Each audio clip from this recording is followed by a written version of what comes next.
안녕하세요. 트리플 서비스 분석 시리즈 3편입니다. 지난 시간에는 각각의 도시에서 가이드 정보를 어떻게 만드는지 살펴봤고요. 이번 시간에는 관광가 맛집으로 분류되어 있는 위치 값을 가지고 있는 스팟성 컨텐츠를 어떻게 만드는지 살펴보도록 하겠습니다. 여기는 제주 도시 화면이고요. 관광이랑 맛집 메뉴가 있는데 관광을 클릭하게 되면은 이렇게 아래쪽에는 관광지 리스트가 보여지고 상단에는 관광지 필터가 있습니다. 그리고 필터 안에서 여기 보면은 지역 필터가 있는데 이 지역 필터를 만들기가 상당히 까다로워요. 그래서 저희가 이런 지역을 행정구역 단위로 쪼개게 되면은 제주시와 서귀포시로 쪼갤 수가 있는데 이 경우에는 영역이 너무 넓어가지고 필터로서 제 기능을 하기에는 좀 어려움이 있고요. 그렇다고 이렇게 시군구 단위로 쪼개게 되면은 뭐 잘게 쪼개져서 좋기는 한데 뭐 안덕면이나 대정읍 같은 경우에는 우리 일반적인 여행자들이 여기에 위치가 상상이 잘 안 되거든요. 그렇기 때문에 이렇게 쪼개기에도 좀 어려움이 있어요. 그래서 이제 트리플 같은 경우에는 요거를 굉장히 잘 만들었는데요. 전 지역을 클릭하게 되면은 이렇게 뭐 제주 시내, 애월 한림, 중문 서귀포 성산 우도 조청 구자로 분류해놨어요. 제주 시내는 여기고요. 애월 한림은 여기 두 개의 지역을 묶은 거고 중문은 서귀포 안에 포함이 되어 있는데 이쪽입니다. 중문은 워낙 유명하다 보니까 별도의 지역으로 빼냈고요. 그 다음에 성산 우도, 조청 구자 이렇게 지역 구분을 만들어 놨습니다. 그래서 일반적인 행정구역 단위가 아니라 이렇게 여행자들한테 익숙한 지명 단위로 이렇게 분류해 놓은 게 트리플의 큰 특징 중에 하나입니다. 이게 경주를 가더라도 다낭을 가더라도 로마를 가더라도 같은 형태로 구성이 되어 있어요. 그래서 트리플에서 새로운 도시를 만들 때는 이렇게 처음에 지역 구분에 대해서 굉장히 많이 고민이 될 것 같습니다. 그래서 이 부분이 좋은 사용성 중에 하나이고요. 여기 보게 되면은 지금 각각의 스팟에 대해서 거리가 표기가 되고 있는데 트리플은 모바일 앱 서비스다 보니까 이런 위치 기반 기능을 굉장히 잘 활용하고 있습니다. 지금 보시는 것처럼 현재 제 위치를 기준으로 각각의 스팟이 어느 정도 떨어져 있는지를 표기를 해주고 있는데요. 이게 국내에서는 이렇게 표기가 되는데 이제 해외로 가게 되면은 위치 값을 계산하기가 어려우니까 여기는 또 표기를 안 해주고 있어요. 그리고 또 여기 지역 쪽에서 전 지역을 클릭하게 되면은 이게 필터 중에서 주변 검색 반경이라는 필터가 있는데 이게 지금은 비활성화가 되어 있습니다. 근데 이게 제가 제주도를 가게 되면 활성화가 될 거고요. 이런 식으로 거리에 따라서 이제 관광지 리스트를 필터할 수 있는 기능을 제공을 하고 있어요. 그래서 저희가 위치를 알게 되면은 어느 국가인지 어느 도시인지를 알기 때문에 도시 내에서는 검색 반경 필터를 활성화를 하고 국가 내에서는 거리를 계산을 해주고 국가를 벗어나게 되면은 이렇게 거리를 계산하는 기능은 비활성화 되게끔 서비스가 되어 있을 것 같습니다. 그래서 위치 기반 기능을 굉장히 잘 활용을 하고 있고요.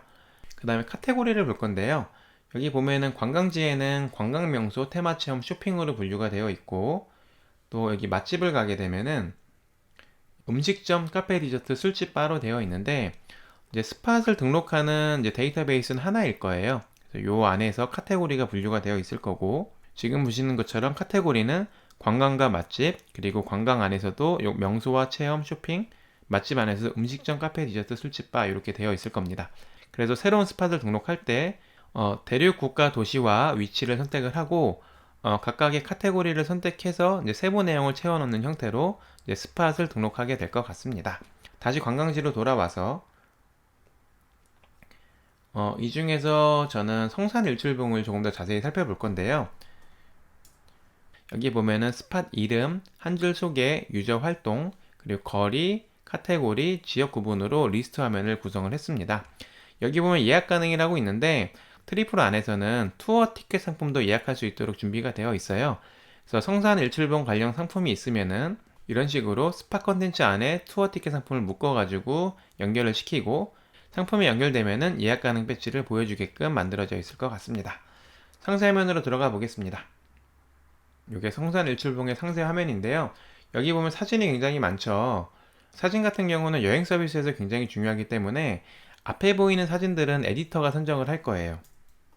그래서 에디터가 선정한 사진들이 보여줄 건데 이제 저희가 직접 가서 사진을 촬영할 수는 있지만 이제 고퀄리티의 사진이 나온다는 보장이 없거든요. 그래서 트리플은 이제 외부 사진을 굉장히 잘 활용하고 있어요.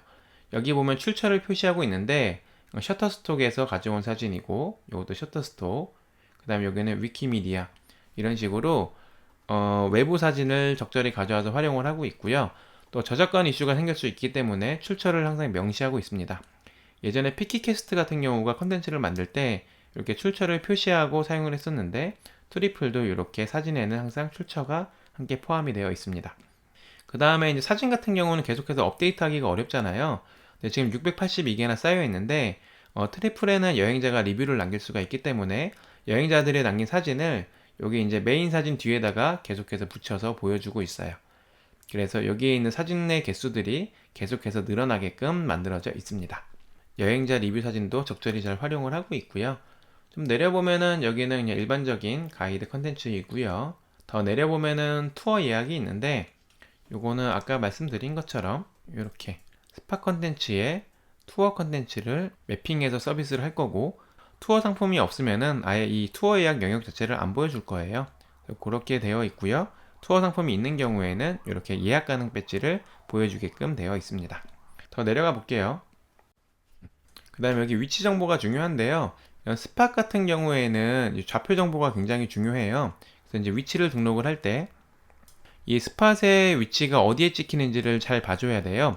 그래서 이 위치에 따라서 위도하고 경도값을 가지게 되는데, 간혹 가다가 이제 해외 주소를 검색하게 되면은 주소를 정확하게 입력을 해도 이 포인터가 막 엉뚱하게 가 있는 경우가 있어요. 그런 경우엔 다시 이렇게 클릭을 해가지고 위도하고 경도값을 계산해서 넣을 수 있도록 만들어져야 됩니다. 그래서 항상 주소와 위도 경도를 함께 저장을 하고 있어야 되고요. 이 지도 안에서 특정 좌표를 클릭해서 위도 경도 값을 저장할 수 있도록 구현이 돼야 됩니다. 그래서 이렇게 위도 경도 값을 알게 되면은 여행 서비스에서는 할 수 있는 것들이 많아요. 그래서 여기가 성산 일출봉이라고 했을 때 예를 들어서 저희가 성산 일출봉의 주변 관광지를 찾는다. 그러면은 이 성산읍으로 뭐 검색을 할 수도 있고 서귀포시로 검색할 수도 있는데, 그러면 주변을 찾고 싶은데 막 요런 데 있는 관광지가 검색이 되기도 하거든요. 근데 보통 이렇게 반경으로 검색을 하고 싶잖아요. 그래서 저희가 위경도를 기준으로 뭐 반경 1km, 반경 3km, 반경 5km 이런 식으로 검색을 할 수가 있습니다. 스팟과 이제 스팟의 위경도 값을 알게 되면은 저희가 거리를 계산할 수가 있잖아요. 그래서 많은 여행 서비스들이 이렇게 직선거리로 거리를 계산을 하게 됩니다. 이게 이제 길찾기 API 같은 걸 이용하게 되면은 이제 직선거리가 아니라 실제로 도로를 기준으로 계산할 수도 있는데, 그러면 계산량이 너무 많아져가지고 이제 속도가 굉장히 많이 느려지더라고요. 그래서 대부분의 여행 서비스들은 이렇게 직선거리를 중심으로 계산을 해주게 됩니다. 그 다음에 여기 보면 길찾기 버튼이 있는데, 여기가 이제 국내랑 해외일 때 버튼이 조금 달라져요. 그래서 국내일 때는 길찾기 버튼 하나만 보여지고, 해외일 때는 현지에서 길묻기 버튼과 길찾기 버튼이 있는데, 국내에서는 길찾기 버튼을 클릭하면은 카카오맵을 띄우는데요. 여기 트리플에 있는 주소 정보를 이제 카카오맵으로 띄워서 바로 길찾기로 연동을 시키고 있습니다. 아마 카카오맵이 없으면은 뭐 티맵으로 띄우던가 할 것 같은데 일단 그 부분까지 확인은 못했어요. 그다음 해외인 경우에는 또 구글맵을 띄워가지고 바로 주소값을 던져서 이제 해당 앱에서 이제 길찾기까지 이어지도록 만들어져 있습니다. 그 다음에 또 다른 특징은 이제 현지에서 길묻기 이 버튼을 클릭하게 되면은 이렇게 이제 스팟 이름하고 주소를 현지어로 번역해서 보여주는 걸 확인할 수가 있어요.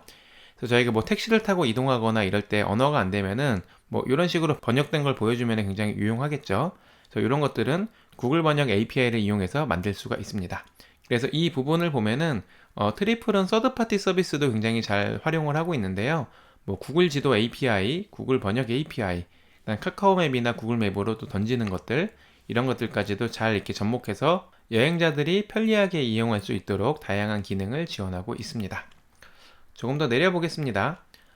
여기 있는 요 컨텐츠는 가이드북의 컨텐츠를 가지고 와서 보여준 거고요. 더 내려가게 되면은 이제 여행자 리뷰가 있는데, 트리플 안에서는 여행자 리뷰가 굉장히 중요합니다. 예를 들어서 지금 이 트리플 서비스 안에서 리뷰가 없다라고 하면은 뭔가 반쪽짜리 같은 느낌이 들고, 또 있다고 하더라도 컨텐츠가 다 뭐 2019년도 내용이다라고 하면은 뭔가 생동감이 떨어지거든요.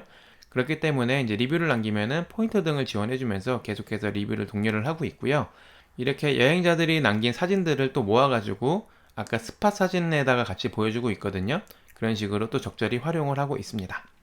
뭐 아래쪽 내려가게 되면은 여기 소셜 리뷰라고 있는데, 요거는 이제 네이버 블로그에 있는 컨텐츠를 모아서 보여주고 있어요. 그래서 네이버 블로그 API를 이용하게 되면은 저런 식으로 불러올 수가 있어요. 예를 들어서 네이버 블로그에 있는 컨텐츠 중에서 뭐 제주도 여행, 제주도 관광, 뭐 제주도 맛집 이런 키워드로 되어 있는 거를 자동으로 불러와서 보여주라고 만들 수가 있는데, 그렇게 이제 자동으로 연결시켜 버리면은 문제가 생깁니다. 어떤 거냐면은 이제 퀄리티가 떨어지는 컨텐츠들이 여기에 보여줄 수가 있고, 또 하나는 주제하고 안 맞는 컨텐츠가 보여줄 수도 있어요. 그럼 전체적으로 이 페이지의 퀄리티가 훅 떨어지게 되겠죠. 그래서 지금 이 부분은 에디터가 신경을 써서 관리하고 있는 걸 확인할 수가 있는데요. 여기 제가 클릭을 해볼게요. 여기 클릭해 보면은 이제 제주도 블로그인데 포스팅 일시가 2020년도 3월 19일이에요. 여기 아래에 있는 것들도 다 보면은 2020년도 3월 달입니다.